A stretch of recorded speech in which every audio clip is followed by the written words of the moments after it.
네, 화이트 라디오 이재현의 뉴스 정명승부 4부 문화로 키를 읽다 순서입니다. 넷플릭스 드라마 수리남의 기세가 심상치 않습니다. 윤종빈 감독과 하정우, 황정민 등 믿고 보는 출연진으로 방영 전부터 화제를 모았는데요. 심상치 않은 인기에 제2의 오징어 게임이 되는 게 아니냐라는 얘기도 나옵니다. 그런데 화제성만큼 논란도 뜨거운 게 사실인데요. 오늘 문화로 K를 읽다에서 이 수리남을 둘러싼 각종 이슈에 대해서 다뤄보겠습니다. 김원식 문화평론가 나오셨습니다. 안녕하세요. 예, 안녕하세요.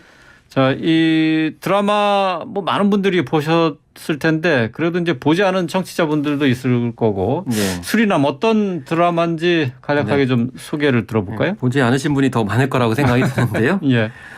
일단 제목을 보면은 수리남은 국가 이름입니다. 네. 그래서 국가 이름이라고 이렇게 말씀드리면은 이제 그런 국가가 있느냐 이렇게 하실 분도 있는데요. 저는 개인적으로 올림픽 때 수영 종목에서 많이 봤던 기억이 납니다. 예, 그렇죠. 네, 일단 내용을 보면은 가족의 생계를 위해서 또 가난을 극복하기 위해서 전 재산을 털어서 홍어가 많이 난다는 수리남으로 가는 이제 가장 주인공의 이야기입니다. 그래서 처음에는 이제 사업이 잘 풀리는 것으로 생각을 했는데 이 마약 사건에 연루되면서 감옥까지 가게 됩니다. 그러면서 뭐 가정은 물론이고 자기 신상까지도 굉장히 위태로워진 상황이 되는데요. 그래서 어떻게든 이거를 좀 극복해 보려고 하는 차에 국정원 요원이 마약왕을 잡는데 협조해달라. 그렇게 하면은 당신을 원래대로 다 복구시켜 주겠다라고 하면서 이제 마약왕을 잡기 위해서 국정원과 공조를 벌이는 주인공의 이야기입니다. 수리남의 그 수영 올림픽 수영 얘기를 하셨는데 이게 88 서울 올림픽에서 수리남의 선수가 그 유일하게 금메달 하나 딴 거죠? 그때. 네, 그렇죠. 그 뒤에도 이제 수영 부분만 보면은 수리남이 굉장히 이제 메달 상위권에 그런 과정을 들었던 기억이 납니다. 예. 수리남이라는 나라를 설명을 해 주셨는데 이 수리남 넷플릭스 월드 차트 3위에 이어서 비영어권 TV쇼 1위를 달성을 했어요. 수리남의 화제성 해외에서는 어떻습니까? 일단 14개 국가에서 이제 1위를 차지한 그런 상황이고요.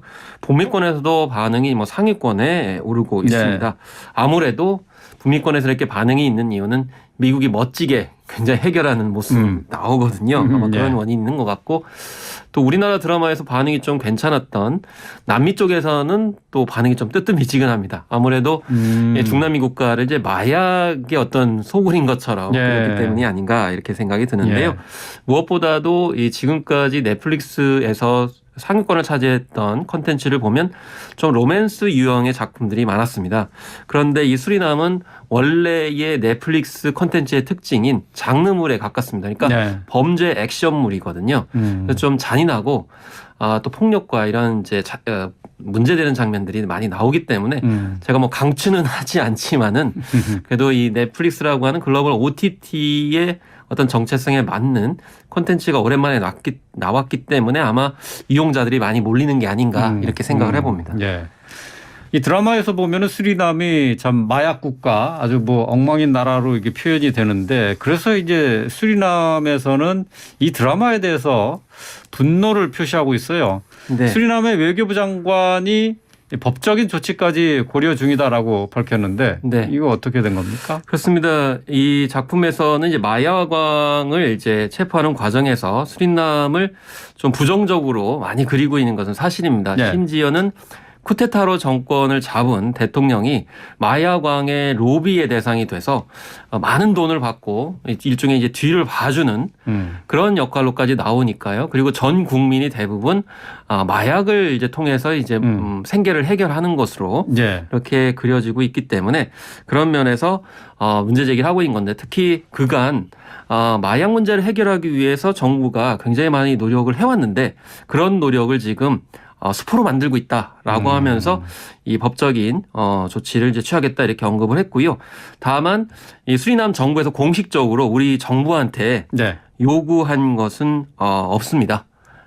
그리고 이렇게 이제 요구를 하니까 사실은 이제 넷플릭스 차원에서는 이름을 바꿔줬습니다. 그래서 영어 제목은 수리남이라는 국가가 아니고요. 나르코스 세인트라고 그래서 이걸 이제 우리말로 하면 마약 밀매자들이라는 제목으로 바꾸기는 했는데 예. 과연 수리남 정부에서 얼마나 만족스러울지는 좀 의문이 있을 수 있습니다. 아, 그렇군요. 이게 수리남이라는 제목이 지금 외국에서는 다른 제목으로 이제 소개가 되고 있다 그런 네, 얘기인데. 그래도 이제 전반적으로는 이제 수리남을 굉장히 부정적으로 이제 그리고 있는데 예. 사실 또 항상 이런 컨텐츠를 볼 때 좀 아쉬운 점이 뭐냐면 그 첫 장면이 시작될 때 어떻게 나오냐면 본 작품은 뭐 지명, 뭐 기관 이런 것이 다 뭐 실제와는 다르다 이렇게 얘기를 하거든요. 그렇죠. 근데 실제는 다 나와요. 그렇죠. 우리 드라마 중에서도 뭐 그런 예가 이제 꽤 있는데 예. 그래서 약간 좀 모순되다 이런 느낌은 있습니다. 예. 그 연출을 맡은 윤종빈 감독이 이제 과거 데뷔작이었죠. 용서받지 못한 자. 뭐 이 작품으로도 실제 고소를 당한 적이 있다고요. 네, 용서받지 못한 자는 사실 윤종빈 감독의 대학교 졸업 작품입니다. 그럼에도 불구하고 부산국제영화제에서 4개 부분을 수상하면서 굉장히 화제를 모았던 작품인데요. 네. 그럼 왜 고소를 당했냐면 국방부를 통해서 고소를 당했습니다. 원래는 이제 국방부에 촬영 협조를 이제 구했는데 국방부 그러니까 군대 막사에서 촬영하달라고 했는데 그걸 이제 불허했습니다. 네. 그 이유는 내용이 좀 군대 이미지를 좀 저촉할 우려가 있다. 예를 들면 두 주인공이 이제 나중에 좀 목숨을 잃게 되는 그런 상황이 돼버리거든요. 네. 그래서 이제 선우임의 우정을 그린다라는 내용으로 시나리오를 바꾼 다음에 다시 제출했습니다. 그러니까 국방부 입장에서 이거 괜찮다라고 해서 허가했는데 막상 완성된 영화를 보니까 원래 시나리오대로 한 거죠. 그럼 이제 윤종빈 감독 입장에서 봤을 때는 왜 이렇게 했느냐? 당시 이제 학생이기 때문에 돈이 없어서 세트장 같은 걸 구할 수가 없으니까 군대 막사를 활용해야 되는데 그래서 이제 자신의 의지를 꺾지 않고 네. 이제 속여가지고 영화 촬영을 한 셈이 돼서 이제 고소를 이렇게 당한 적이 있는데요. 이런 행위가 사실 뭐 정당화될 수는 없겠죠. 예, 예. 그 이제 드라마 속에서 이제 수리남이 부정적으로 묘사를 되다 보니까 거기에 이제 우리 교민들이 있지 않습니까? 교민들이 많이 살고 계시죠. 예, 교민들이 좀 곤란할 것 같아요. 네, 실제로 그래서 수리남 한인 회장이 이제 국내 언론과 인터뷰를 하기도 했었는데요. 네. 근데 원칙적으로 봤을 때는 만약 영향을 미친다고 하면 수리남이 정상적인 국가는 아니라는 셈이 거꾸로 증명이 되는 거기 때문에요. 네. 예, 그런 점에서 좀 이루어지지 않았으면 좋겠고요. 악영향이요. 그다음에 네. 한인회에서는 당연히 이런 발언을 해줘야 된다고 생각을 합니다. 예. 그리고 미디어와 한인 사회는 당연히 이제 분리가 되어야 되기 때문에요. 그래서 저는 뭐 그런 불이익은 없을 거라고 생각이 들지만은 네. 각자 역할을 통해 가지고 자신들의 입장을 표명하는 것이 맞다고 생각합니다. 그러니까 수리남 정부는 수리남 정부대로 그렇게 입장을 표명해줘야 되고요. 한인회는 또 한인화에 대해서 입장 표명해줘야 되는데 무엇보다도 제일 중요한 거는 그 간에 수리남과 우리가 좀 그런 신뢰관계가 많이 없었기 때문에 이런 일이 있지 않나. 예를 들면 수리남과 우리 국가가 굉장히 신뢰가 있고 돈독하다 그러면 이런 작품이 나왔을 때 네. 아예 설마 뭐 우리께 그렇게까지 생각 안 하는 국가가 뭐 악의를 갖고 있겠느냐라고 생각하는데 오늘 갑자기 수리남이라는 작품이 한국에서 세계적으로 이렇게 선보이게 되니까 굉장히 당황했을 것 같다는 생각이 듭니다. 네. 어쨌든 근데 실제 사건을 배경으로 해서 이걸 모티브로 해서 작품을 만들었잖아요. 그래서 창작의 자유로 보고 넘어가야 한다는 시각도 있습니다. 평론가께서는 이번 수리남 논란 어떻게 보고 계십니까? 사실 역지사지할 필요가 있는데요. 네. 예전에 할리우드의 뭐 007 시리즈에 우리나라가 좀 부정적으로 묘사되면 우리가 굉장히 비판적으로 접근을 했었습니다. 뭐 아시안 오리엔탈리즘이라고 하는 그런 단어까지 나왔었는데요. 근데 한편으로는 우리가 그 처지를 이제 해야 될 입장이 됐습니다. 그만큼 우리 K 콘텐츠가 굉장히 영향력이 세졌다는 거죠. 그렇죠. 우린 무심코 하는 행위가 상대방은 지금 큰 돌에 맞아서 다칠 수 있는 상황이 됐고요.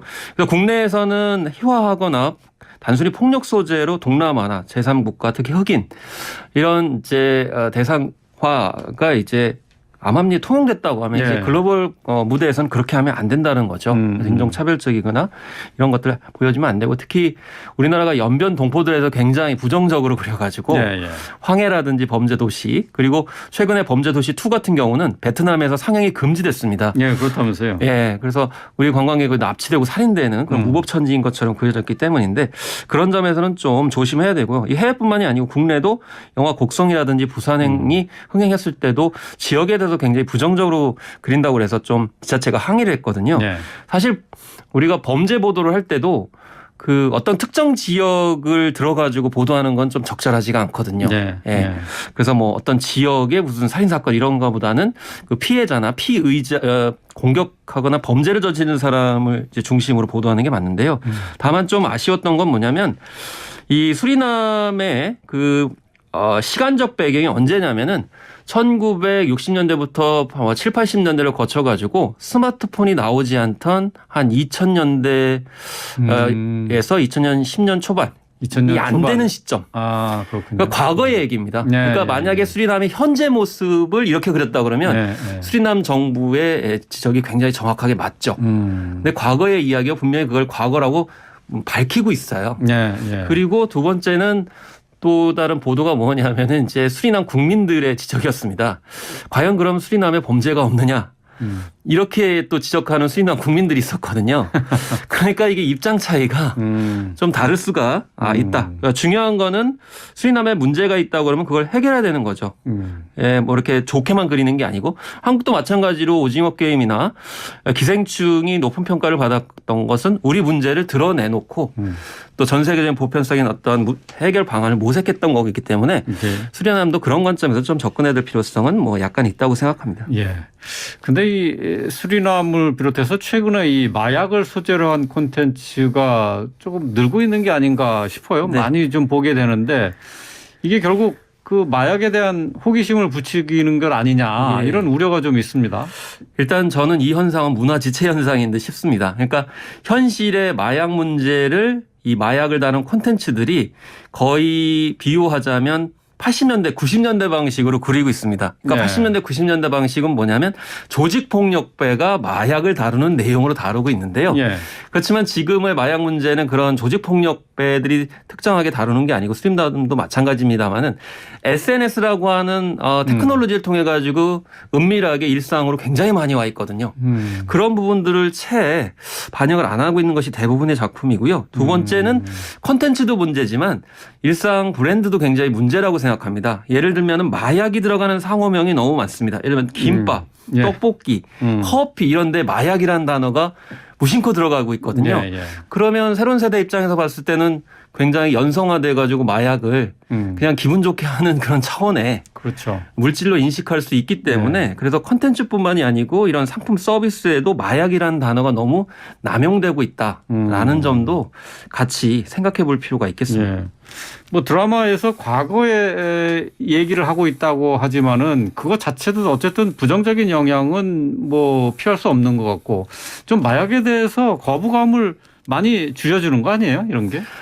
그런 점이기 때문에 이 콘텐츠의 역할은 절대 합리화를 하면 안 되겠죠. 예, 예. 그래서 결과적으로 마약을 다루는 사람의 최후는 그렇기 때문에 이제 비참하게 다뤄주는 것이 맞고요. 예. 그래서 뭐 수리담에서도 결말은 굉장히 비참하게 끝이 나는 장면이 있습니다. 예. 중요한 거는 아까 좀 언급드렸듯이 현실의 마약 문제를 얼마나 사실적으로 그리느냐. 근데 그 사실적으로 그리는 것이 뭐 구입처나 이런 정보들을 제공하는 것이 아니고 그것을 얼마나 일상화돼 있고 조직폭력배나 먼 나라의 이야기거나 어떤 따로 이루어지게 있는 것이 아니고 내가 그 마약의 어떤 중독성이라든지 파멸적인 상황에 들어갈 수 있다라는 걸 보여주는 것이 예. K 콘텐츠 속의 어떤 마약 방향성이라고 생각합니다. 예, 알겠습니다. 뭐 최근에 많은 인기를 끌고 있는 수리남 이 드라마로 마약 문제까지 좀 살짝 살펴봤습니다. 오늘 말씀 여기까지 듣겠습니다. 고맙습니다. 네, 감사합니다. 김원식 문화평론가였습니다.